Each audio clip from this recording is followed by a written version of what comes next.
तो welcome back दोस्तों, कैसे हैं आप सभी लोग। तो आज की जो अपडेट होने वाली है जिसके बारे में आपने बहुत बार सुना होगा, एसएससी सीजीएल रिक्रूटमेंट 2022 की update. Most of the candidate को ना इसके बारे में अपडेट पता ही रहती है क्योंकि ये मोस्ट अवेटेड एग्जाम माना जाता है इंडिया का।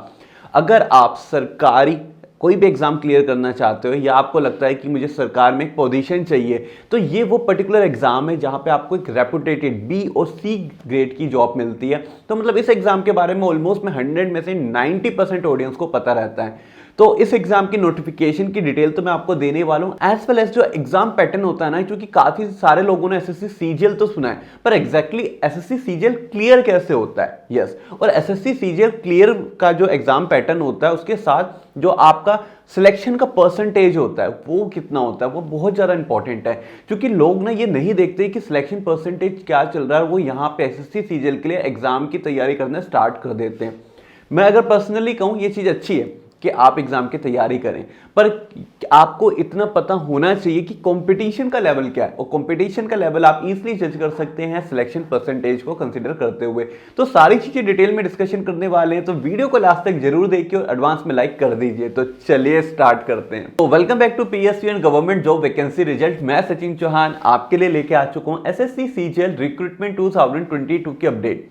तो जैसे मैंने आपको बताया एसएससी सीजीएल के बारे में सभी को पता है, तो मैं स्टार्टिंग में ओवरव्यू क्लियर कर देता हूं। उसके बाद हम सिलेक्शन परसेंटेज के बारे में बात करेंगे, उसके बाद हम सिलेक्शन प्रोसीजर और जो आपका एग्जाम का पैटर्न होता है उसके बारे में बात करेंगे। इस पर्टिकुलर एप्लीकेशन की जो लास्ट डेट है वो 23 जनवरी 2022 होने वाली है। मतलब you have your enough of time, आपको जल्दी से जल्दी एप्लीकेशन फॉर्म फिल करना है। अगर आप जर्नल कैटेगरी से बिलोंग करते हो तो आपको 100 रुपीज पे करने पड़ेंगे। अगर आप SC/ST कैटेगरी से बिलोंग करते हो तो आपको कुछ भी पे यहाँ नहीं करना है। तो ये था आपका एप्लीकेशन फॉर्म फिल करने से पहले जो इंपॉर्टेंट डेट आपको पता होनी चाहिए। सेकंड जो सबसे बड़ा फैक्टर आता है ना, एग्जैक्टली लोगों को नहीं पता कि एसएससी सीजीएल क्लियर करने से किस किस डिपार्टमेंट में जॉब लगती है। मतलब अगर मैं आपसे ये कहूं कि जो दिल्ली पुलिस के अंदर अगर आपको ज्वाइनिंग चाहिए तो आपको एसएससी सीजीएल क्लियर करना होगा, तो काफी सारे पर्सन सरप्राइज हो जाएंगे, यार दिल्ली पुलिस तो अलग से अपना एग्जाम निकालती है, तो मतलब दिल्ली पुलिस एसएससी सीजीएल से कैसे कनेक्टेड हुई। तो यही एक मेजर पार्ट रहता है जो काफी सारे पर्सन को नहीं पता होता। तो मैं आपको क्लियर कर देता हूं, रेलवे हो, आपका गजिस्ट्रेड ऑफिसर हो, नॉन गजिस्ट्रेड ऑफिसर हो, इनकम टैक्स हो गया, सेल्स डिपार्टमेंट हो गया, दिल्ली पुलिस हो गया, या किसी भी डिपार्टमेंट के अंदर या किसी भी फोर्स के अंदर जो एक BNC ग्रेड की जॉब होती है, मतलब अगर मैं BSF भी कहूँ, CISS भी कहूँ, जिसके अंदर आप सब इंस्पेक्टर या इंस्पेक्टर के लेवल पे जॉब सर्च कर रहे हैं, तो वो सारी की सारी जॉब आपको ये एग्जाम क्लियर करने के बाद ही मिलेगी। अब इससे एक चीज तो क्लियर हो जाती है इस पर्टिकुलर एग्जाम की इंपॉर्टेंस कितनी ज्यादा। तो मुझे लगता है एग्जाम की इंपॉर्टेंस तो आपको क्लियर हो गई। अगर कोई एग्जाम की इंपॉर्टेंस बहुत ज्यादा होती है तो उसका परसेंटेज, सिलेक्शन परसेंटेज भी बहुत ज्यादा होता है। बहुत ज्यादा इन द सेंस मतलब नंबर काफी कम होते हैं जो टोटल कैंडिडेट सिलेक्ट होते हैं और जो अप्लाई करते हैं। तो वो कितना होता है उसका मैं एक रफली आइडिया आपको दे देता हूं, जिससे आपको एग्जैक्टली पता तो चल जाए कि कंपटीशन लेवल कितना होने वाला है और आपको तैयारी उतनी डेडिकेशन से अपनी करनी होगी। तो अप्रोक्स 20 लाख कैंडिडेट्स हर एक साल यहाँ पे फॉर्म को फिल करते हैं, 20 लाख लोग, ठीक है।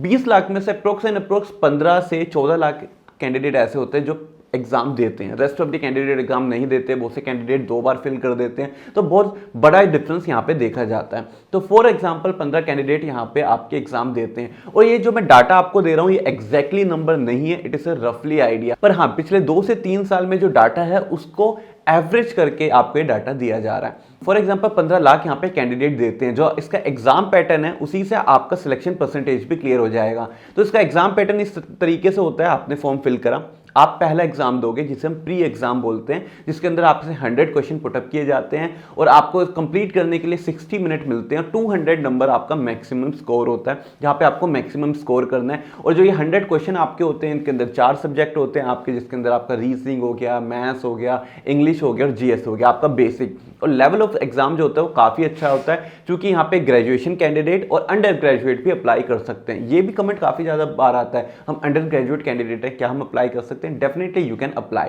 तो यहाँ पे आप अपना एग्जाम देते हैं प्री, जिसे हम कहते हैं, प्री के अंदर आपने मैक्सिमम स्कोर करा 200 में से, और फिर इसकी निकलती है कट ऑफ। तो फॉर एग्जांपल 150 यहाँ पे कट ऑफ गई, तो 15 लाख जिन कैंडिडेट ने एग्जाम दिया था उनमें से 150 कट ऑफ जाने के बाद जो टोटल कैंडिडेट बचते हैं, इट इज अप्रोक्स आप कंसीडर कर सकते हैं 1 लाख से 2 लाख कैंडिडेट। जस्ट इतने कैंडिडेट भी यहाँ पे प्री एग्जाम के बाद बचते हैं। तो अभी भी आपका कंपटीशन 2 लाख कैंडिडेट से है। जब आपका प्री क्लियर हो गया, उसके after some times around 2 months का आप गैप मान सकते हो, उसके बाद आपका मेंस होता है। मेंस के अंदर आपके मेजरली 2 सब्जेक्ट होते हैं। एक एग्जाम आपका इंग्लिश का होगा जिसके अंदर 200 क्वेश्चन आपसे पूछे जाएंगे और आपको यहाँ पे अच्छा टाइम मिलता है और 200 में से आपको मैक्सिमम स्कोर करना है। देन आपका मैथ्स का रहेगा, मैथ्स में आपसे क्वेश्चन पूछे जाएंगे, जो टोटल स्कोर है वो भी 200 का होता है, जहां पे आपको मैक्सिमम स्कोर करना है। मतलब यहाँ पे 400 का आपका स्कोर काउंट किया जाता है। अब क्या होगा, आपका प्री हो गया और आपका मेंस हो गया, 200 प्लस 400, 600 नंबर आपके यहाँ पे हो जाते हैं। और 600 नंबर को कंसिडर करते हुए आपका जो ये एग्जाम फर्स्ट है, एग्जाम 2 उसके बाद शॉर्टलिस्टेड कैंडिडेट बचते हैं, तो वो आपके अप्रोक्स एंड अप्रोक्स 20 to 25,000 रह जाते हैं। तो यहाँ पे आप 2 एग्जाम क्लियर कर चुके हैं, 25 से 1,000 यहाँ पे कैंडिडेट आपके बचे हैं। देन आफ्टर क्या होता है, उसके बाद क्या होता है, जैसे मैंने आपको इतनी सारी पोस्ट बताई ना, इनमें कुछ ऐसी पोस्ट होती हैं जिनका ग्रेड पे हाई होता है। ग्रेड पे आप सभी को पता होगा जो कि सैलरी होती है गवर्नमेंट की 2400, 2800, 3200, 4800, 5400, इस तरीके से ग्रेड पे रहते हैं काफ़ी सारे। तो जो भी ग्रेड पे 46,000 से ऊपर का रहता है, वहाँ पे आपको एक्स्ट्रा एग्जाम देना होता है। अगर आप वो एग्जाम दे रहे हैं तो वो बेसिकली आपका एओ का हो गया, स्टैटिक्स का हो गया, तो या एग्जामिनर लेवल पे अगर आप अप्लाई कर रहे हैं 5400-5200 की ग्रेड पे तो वहां पे एक आप एक्स्ट्रा एग्जाम दोगे और उसके अंदर आप जितना स्कोर करोगे उसके अगेन वहां पे मेरिट लिस्ट निकलेगी। अगर आप वो पर्टिकुलर प्रोफाइल के लिए एग्जाम नहीं दे रहे, मतलब 2400 या आपका छोटी ग्रेड पे के लिए कर रहे हैं, तो आपका एक स्किल टेस्ट होता है। स्किल टेस्ट के अंदर मेजरली आपकी टाइपिंग वगैरह होती हैं और आपका वर्क से रिलेटेड चीजें रहती हैं, तो वो भी आपको क्लियर करना होता है। यस, वो क्लियर करना मैंडेटरी पार्ट होता है। मोस्ट ऑफ द कैंडिडेट वहां से सिलेक्ट नहीं हो पाते।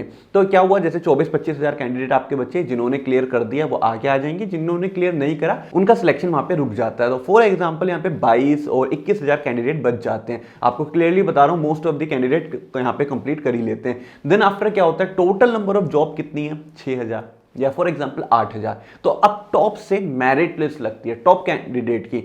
अब जैसे टॉप की प्रोफाइल जो होती है, कैंडिडेट का जो स्कोर मैच कर रहा होता है वो फुलफिल होने लग जाती हैं, तो वहीं पे मेरिट लिस्ट बंद हो जाती है। क्योंकि बहुत बार ऐसा भी देखा गया है कि आपका डॉक्यूमेंट वेरिफिकेशन तक हो गया पर आपकी ज्वाइनिंग नहीं आई। उसका मेन रीजन क्या होता है, टोटल पोस्ट थी 8000, कैंडिडेट थे 10,000, तो 8000 लोगों की जॉब लगेगी और 2000 कैंडिडेट की जॉब नहीं लगेगी। अगेन उन्हें दोबारा 2023, 2024 के साइकिल में पार्टिसिपेट करना पड़ेगा। तो दोस्तों यहाँ पे मैंने बेसिक लैंग्वेज में आपको एग्जाम का पैटर्न भी क्लियर कर दिया, परसेंटेज सिलेक्शन भी आपको एक रफली आइडिया दे दिया है, और जो बेसिक ओवरव्यू था वो भी मैं आपको यहाँ पे कंप्लीट कर चुका हूँ। स्टिल अगर आपका कोई भी क्वेश्चन है, कोई भी डाउट है एग्जाम के पैटर्न से रिलेटेड या एग्जाम किस टाइप के क्वेश्चन पुटअप किए जाते हैं, don't worry, we are here. अगर आप चाहते हैं हम करियर गाइडेंस भी आपके लिए लेके आए तो नीचे जो कमेंट सेक्शन है वहां पे मुझे जरूर बताइएगा। तो दोस्तों जैसे मैंने आपको बताया 8000 प्रोफाइल होती हैं, 20-22 हजार कैंडिडेट होते हैं। तो यहाँ पे एक चीज अपने मन में आप बैठा लीजिए, अगर आप एग्जाम की तैयारी कर रहे हैं तो कभी भी आप कट ऑफ को कंसीडर मत करिए, मेरिट लिस्ट को कंसीडर करिए। मतलब आपका मोटिव ये होना है कि आपको मैक्सिमम स्कोर करना है। क्योंकि पर्सनली अगर मैं अपना भी लाइफ के बारे में बताऊं, मैंने भी यहाँ पे 1 साल एसएससी सीजीएल की तैयारी करी थी और मैं भी कट ऑफ क्लियर करता रहता था और मैं बड़ा हैप्पी रहता था, yes finally cut off clear हो गया। पर जब मेरिट लिस्ट की बात आती थी मुझे ज्वाइनिंग नहीं मिली, तो वो बहुत डिफिकल्ट पार्ट हो जाता है दोबारा अपना 1 साल दोबारा से स्टार्टिंग करना, क्योंकि आपको फिर प्री देना है, फिर मेंस देना है। तो मेरा पर्सनली सजेशन आपसे ये रहेगा कि कभी भी आपको कट ऑफ को कंसीडर नहीं करना है, always and always focus on merit list. So I hope आपको कंटेंट पसंद आया होगा, वीडियो का आप लाइक कर चुके होंगे। मैं सचिन चौहान आपसे मिलूंगा नेक्स्ट वीडियो में नेक्स्ट कंटेंट के साथ। जय हिंद।